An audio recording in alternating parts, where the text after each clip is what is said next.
The holidays are often marketed as the most wonderful time of the year, but FX's The Bear strips away the glitter to reveal the psychological wreckage that family celebrations can become. Season 2, Episode 6, aptly titled Fishes, isn't merely stressful, it's one of the most viscerally unsettling portrayals of familial trauma on television, and it doesn't need ghosts or slashers to earn its horror stripes. The episode centers around the Berzatto family's Feast of the Seven Fishes, a traditional Italian-American Christmas Eve dinner. On the surface, it's a holiday gathering. In reality, it's a pressure cooker of unhealed wounds, generational dysfunction, and unchecked mental illness, all set to a backdrop of clattering pots and screaming voices. The episode is chaotic, loud, and unrelenting, but what makes it truly harrowing is the way it turns real-life stress into something terrifyingly familiar. Horror without monsters, or with too many. The Bear doesn't rely on jump scares or supernatural threats to provoke dread. Instead, it borrows techniques from horror filmmaking, shaky handheld cameras, tight close-ups, overlapping dialogue, and nerve-jangling sound design to evoke pure emotional claustrophobia. There's always something boiling over, literally and figuratively, in Donna Berzatto's kitchen. From the moment viewers step into the house, everything is off balance. Jamie Lee Curtis delivers a towering performance as Donna, the volatile matriarch whose mood swings whip through the house like a hurricane. Donna is more than a difficult parent. She's framed as a monster, but not a one-dimensional one. The Bear takes cues from horror archetypes of the maternal figure, not just the tragic mother, but the destructive one. Like Margaret White in Carrie or Norma Bates in Psycho, Donna commands with both love and terror. Her home is her domain, and anyone who enters it must walk on eggshells. But Curtis never plays her as purely evil.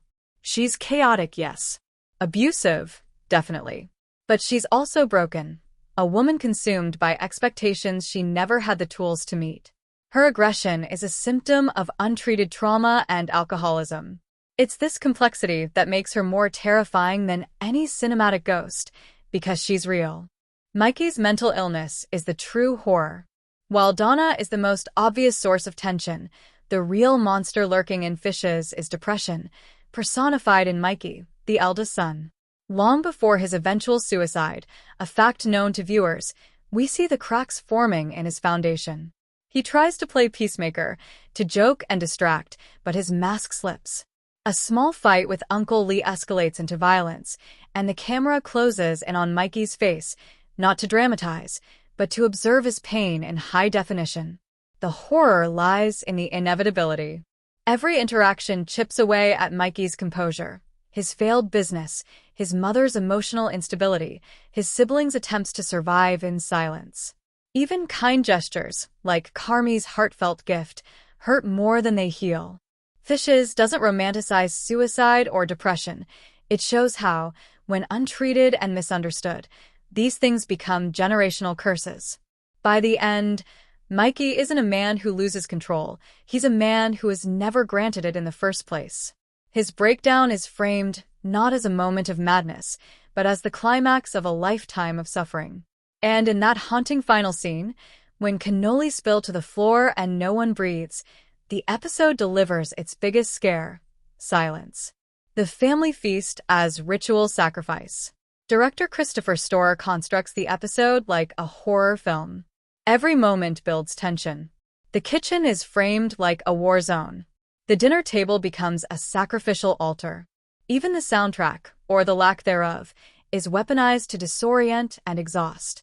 There's no relief, no catharsis. Just more yelling, more chaos, more dread. And that's the point.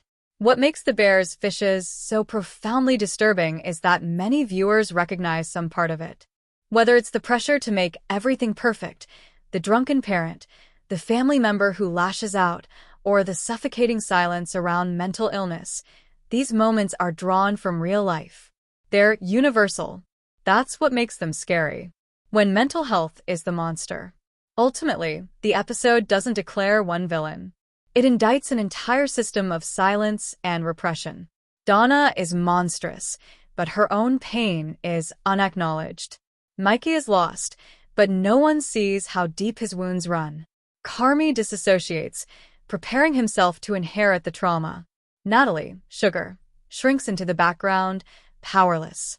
And all the while, everyone pretends the meal is more important than their mental health. Fishes is a masterpiece of emotional horror because it dares to ask, what if the people who love you are also the ones who hurt you the most?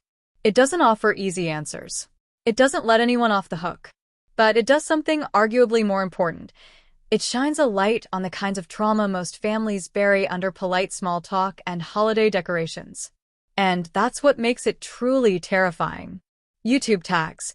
FX the Bear Fishes episode, Jamie Lee Curtis the Bear, Mikey the Bear, Donna Berzotto, The Bear Season 2 Explained, The Bear Horror episode, Family Trauma TV, Mental Health in the Bear Fishes episode analysis, The Bear Christmas episode, Berzotto family, Ben Stiller directing The Bear episode 6 review, The Bear FX breakdown, Why Fishes is so stressful. The Bear Season 2 deep dive, Jamie Lee Curtis Donna scene, Stephen King style horror, emotional horror TV.